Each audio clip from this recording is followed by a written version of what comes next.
I am telling you, when you start seeing your walk with God as one big pathway that you're going down with a bunch of different directions you can go, it becomes so much more enjoyable. So these past couple of months, I would argue have been the worst months of my entire life. I'm hearing that I'm gonna have to get surgery on my hernia for the second time.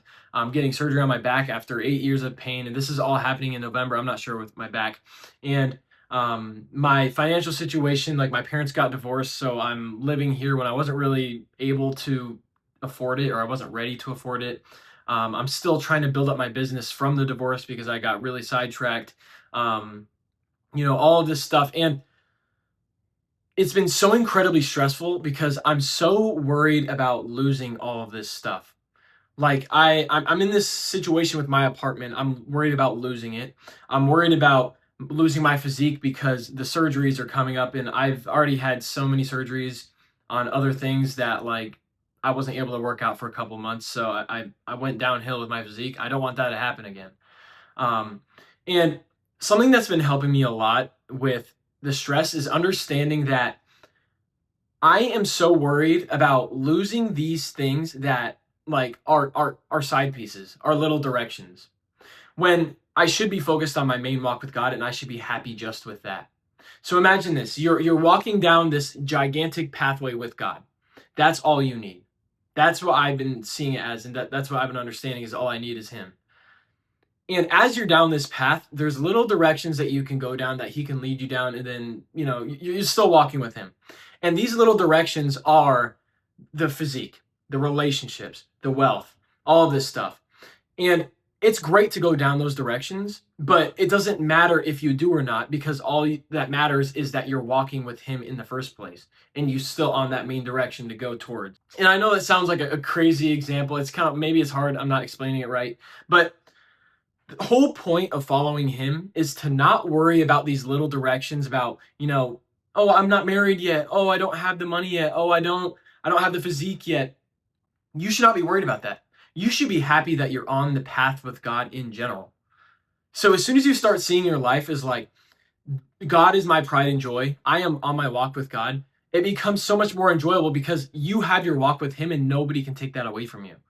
But all these other things that you're not getting, it doesn't matter if you get it because it wasn't part of your life anyway. Those were just additives.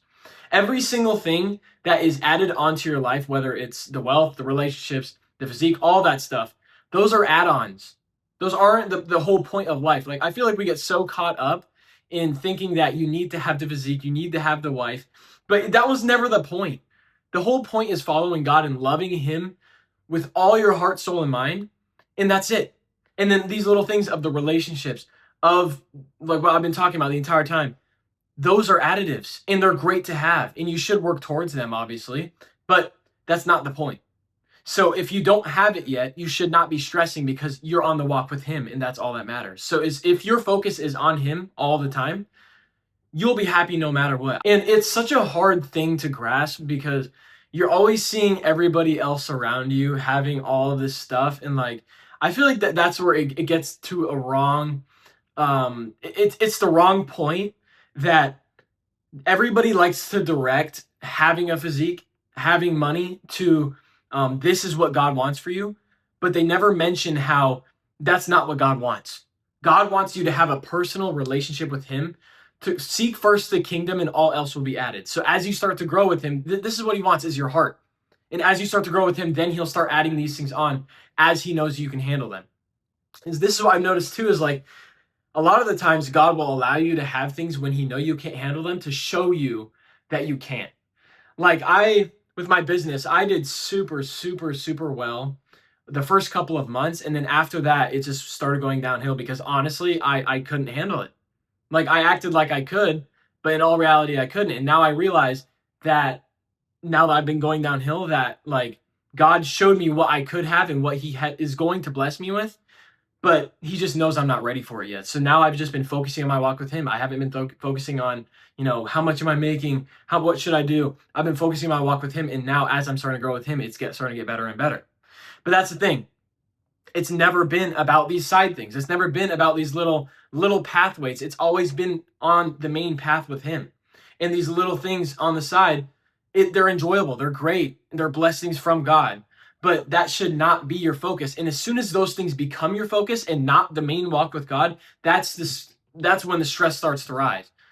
Which is the reason why you should be focused on God and God only. Seek first the kingdom and all else will be added. As you focus on him, all of these things will be added. And that's the greatest part. I think it's so funny whenever I look at the Old Testament, I look at David, I look at, the kings and prophets and all that, all the better ones. And every single one of them that performed well, they never ever tried to. All they did was have an undeniable amount of faith in God, and that's all that mattered. And it's really, really difficult when you have a lot of family and friends in your ear telling you, like, why aren't you worried? Like, you aren't worried that all this stuff is happening, or you aren't worried? And it starts getting into your head because you're like, well, should I be worried? Should I be worried that I'm not where I need to be yet and I feel like God's not here? It's like, no, you should not be worried. And that's the thing is, like, every single person telling you that is the fear of Satan they're trying to instill on you, and you have to reject it. That's what I've noticed.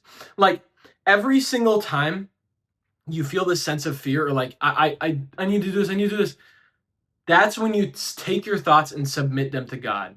That's what Paul talks about. So back to the example of the Old Testament kings and prophets. Every single one of them focused on God. That's all they did.